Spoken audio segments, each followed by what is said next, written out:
Hello and welcome to this edition of Shelby This Week. Here are some of the stories we have coming up for you. Utica Community Schools Superintendent Christine Johns has announced that she is retiring. We have more details ahead. We have this story and more on this edition of Shelby This Week.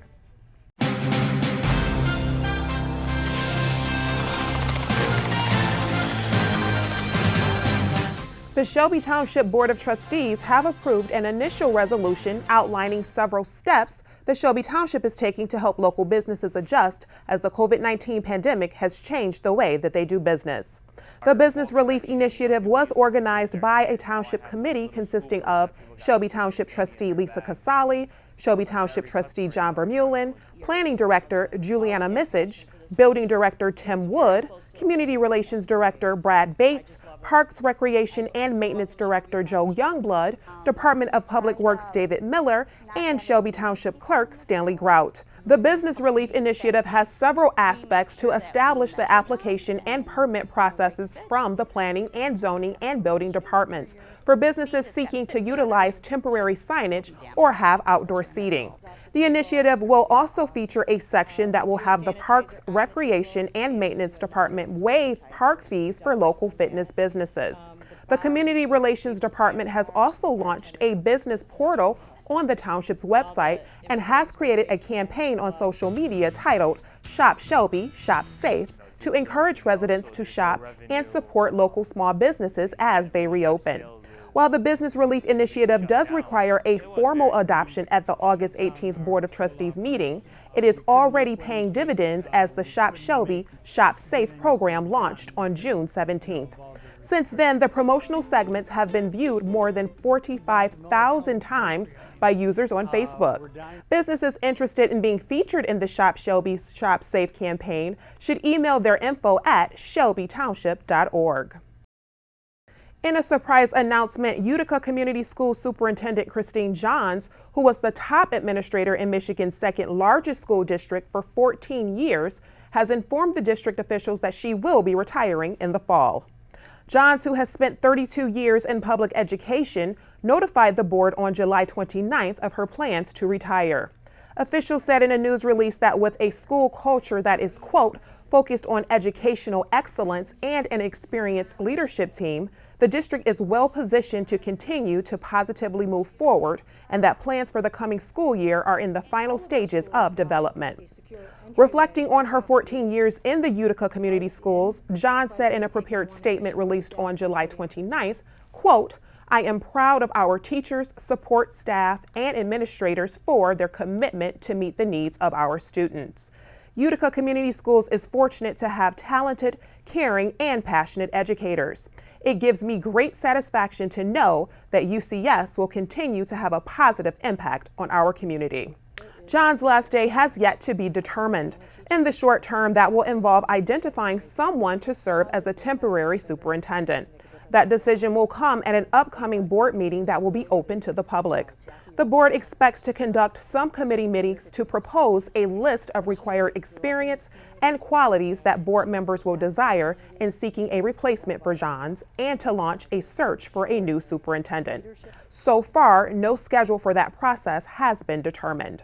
The Utica Community Schools District includes the city of Utica, Shelby Township, Northern Sterling Heights, and parts of Western Macomb Township.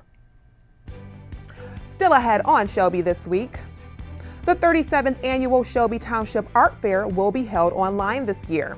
We have more details on what to expect coming up.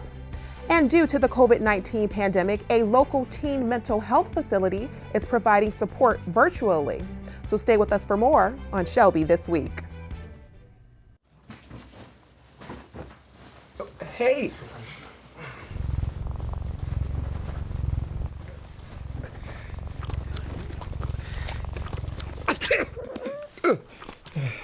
Okay. If you love me enough to tolerate my perfect little pets and all their glorious dander, then of course you'll visit MHSAA.gov/the right seat to make sure I'm in the right car seat.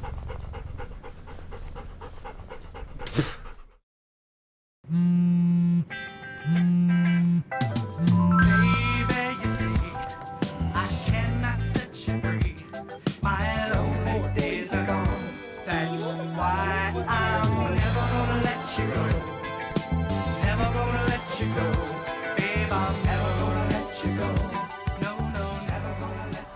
Here you go. Thank you. Thank you. Never gonna let you go. Never gonna let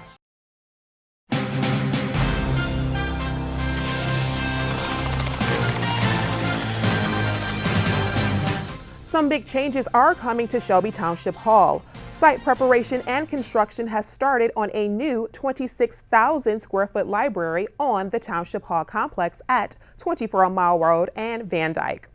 The new library will be built at the current site of the Township Parks and Recreation Department and Maintenance Building. The new library will replace the current 12,500 square foot facility located in the Shelby Township Community Center on Van Dyke. The facility will be the first standalone library structure in the township's history. The new building will feature space for a dedicated children's area, community event spaces, a teen room, a technology lab, individual study rooms, children's story time and programming space, a reading lounge, and additional space for library materials. The 37th annual Shelby Township Art Fair will be held online this year, and you will be able to browse artists, shop their collections, and even vote for your favorite artists. Stacy Sansatera has more. It's a great way for us to be able to showcase some of the area artists and let them be able to show you what they have. That being said, the 37th annual Shelby Township Art Fair has officially gone virtual. This year we've invited several of the exhibitors from previous art fairs to participate in the virtual fair. So they have sent us images, we've got links to their websites and online stores. You'll be able to check out the works from these artists, and you'll even be able to make some purchases, so you can start your Christmas shopping early or just find something nice for yourself or your home. And while purchasing something for yourself might happen a little different this year, it's important to recognize the hard work of the Parks and Recreation Department, who quickly had to switch gears for the township's premier summer event. It's been a little bit tricky, a little bit frustrating, but I'm glad that we're able to do this because so many of the artists are losing out income on all of their fairs from the summer, and a lot of them, that's their livelihood. The virtual art fair not only offers variety, but also gives shoppers some insight into the artists. So it makes it so you're actually almost having an opportunity to meet them as you would in person at the fair. The Shelby Township Parks and Recreation Department would like to thank Christian Financial Credit Union for continuing their sponsorship during these unique times. And they are actually giving away 5 prizes to random voters for we have a People's Choice Award, so people that go to the website can vote for their favorite virtual fair exhibitor. And of those voters, we're going to be giving away some Visa gift cards, courtesy of Christian Financial Credit Union. Be sure to check out Shelby Township's virtual art fair at shelbyartfair.org. The art fair will be up and running through the end of September. For Shelby This Week, I'm Stacy Sansatera. The Parks and Recreation Department is continuing to accept submissions from exhibitors. For more information, you may call 586-731-0300. Due to the COVID-19 pandemic, a local teen mental health facility is providing support virtually. Kyle Wurzbach has more. I guess I was kind of scared and worried about what was going to go down. When the COVID-19 pandemic shut down schools over 4 months ago, students across the country faced a lot of fear and uncertainty. And today, that hasn't changed much. With debates on if schools should continue with online classes or go back to in-person instruction, students like Utica High Junior Emily Phillips are feeling more anxiety than usual.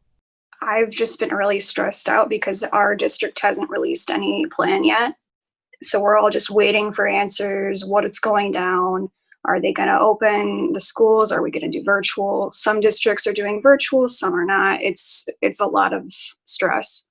And as far as what to do this fall, Emily wants to go back to school, but still has her doubts. You need to be responsible with this. If you do go back, you need to follow all the guidelines, and there's a lot of people that will not really care. Emily is also the student board president of The Shed, a meeting space for teens in Shelby Township, and they have resources available for teens who may need someone to talk to. We're all there to support everyone, and we don't discriminate or anything. Everybody's allowed and open to come to us. The building's not open at the moment, but we do have all our virtual stuff, and anybody's allowed and welcome to come join us. As teens and young adults face these challenges, the CDC recommends that they should stick to a consistent daily routine and sleep schedule, get regular exercise, eat healthy meals, and find ways to relax through meditation or hobbies. And Emily says that just talking to people has helped her immensely. It's not good to stay locked up by yourself and not tell anybody how you're feeling. You need to talk to people. That's what really helped me the most, is I talked to my friends almost every day, and that kept me from going into anxiety shocks and stuff. No Resolve has a list on their website of available resources for teens who may need them at noresolve.org. For Shelby This Week, I'm Kyle Wurzebach. During the Board of Trustees meeting on July 21st, the board approved the Shelby Township Fire Department's request to purchase a forcible entry door simulator from East Coast Rescue Solutions. The forcible entry door simulator will address the fire department's training needs, and Darren Geyer of the Shelby Township Fire Department says that the device is similar to an actual door that would be locked during an emergency. The purpose of the door is to give us a training prop that we can use to simulate forcible entry techniques that we would use on real doors, whether they be commercial or residential. So with this door, we're able to train on that continuously over and over again, get a lot of repetitions in, but obviously we're not causing damage to anyone's real door. Well, it benefits us at the department because whether it be a fire or an EMS call, if the door's locked and we can't just open it, we have to be able to force entry. So the more we practice, the better we are at it, the faster we are. So obviously it's going to make us better at our job. We're going to be able to get to people quicker. The lifespan of the door is more than 10 years with moderate to heavy use, and replacement parts are available to extend its lifespan. Coming up next, the MHSAA Representative Council has approved a plan for fall sports practices and competition. We have details ahead. And the Bakehouse in Shelby Township is offering a unique cupcake class. Stay with us for more Shelby This Week. When I was growing up, my mom was extremely tidy. We were trained to put things back where we got them from. One day, when I walked into my mom's house, I felt like I walked to someone else's house. There was stuff everywhere. And just growing up the way I grew up, and to see this transition was very alarming. When Sean talked to me, it was a wake-up call, and that's when I went to the doctor.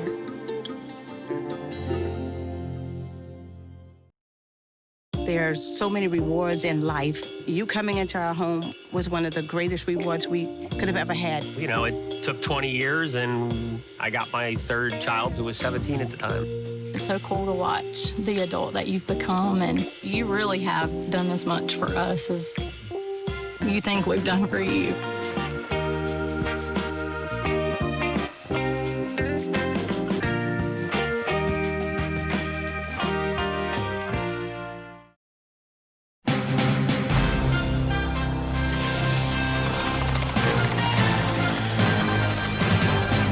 The MHSAA Representative Council approved a phased-in plan for fall sports practices and competition last week.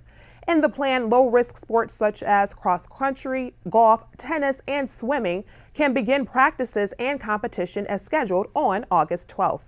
Moderate-risk sports like volleyball and soccer can also begin practice on August 12th, but competition will be delayed until further notice. Practices for swimming and volleyball are dependent on when indoor facilities are allowed to reopen. Football, which is considered high risk, will not begin practice with full pads and equipment until August 17th, with competition also delayed. However, football teams may still hold strength and conditioning sessions in the meantime. In addition, scrimmages for all fall sports have been canceled. The beginning of the 2020 season for volleyball and boys soccer is currently scheduled to begin on August 21st, while football is scheduled to begin on August 27th. A decision on whether to begin or further the delay of competition for these sports is expected to be given by August 20th. If you're looking for a fun and safe evening out, Utica's Weekend Unwind is offering residents a safe environment to enjoy some music in the park by the river. The free and family-friendly event is held every Friday from 7 to 10 p.m. until October 9th at the Jacqueline K. Noonan Riverwalk Park and Memorial Park next to the Utica Public Library in downtown Utica. Each event features a band that plays music throughout the night while residents can relax and have fun while social distancing. The concert series is sponsored by the Utica Downtown Development Authority. For more information on the event, you may visit www.cityofutica.org. The Bakehouse in Shelby Township is offering a food cupcake class, meaning you can decorate cupcakes that actually look like different types of food items. The class will be held on Wednesday, August 12th, and the cost is $25 plus a service fee.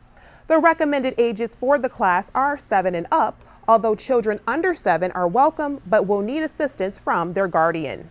Space is limited, so to secure your spot, you may register at eventbrite.com. This week, we take you to the Humane Society of Macomb, where a cat named Maximus is looking for the perfect home. Maximus is a little bit over 2 years old. He's just an absolutely handsome cat, very cool, very friendly, very playful.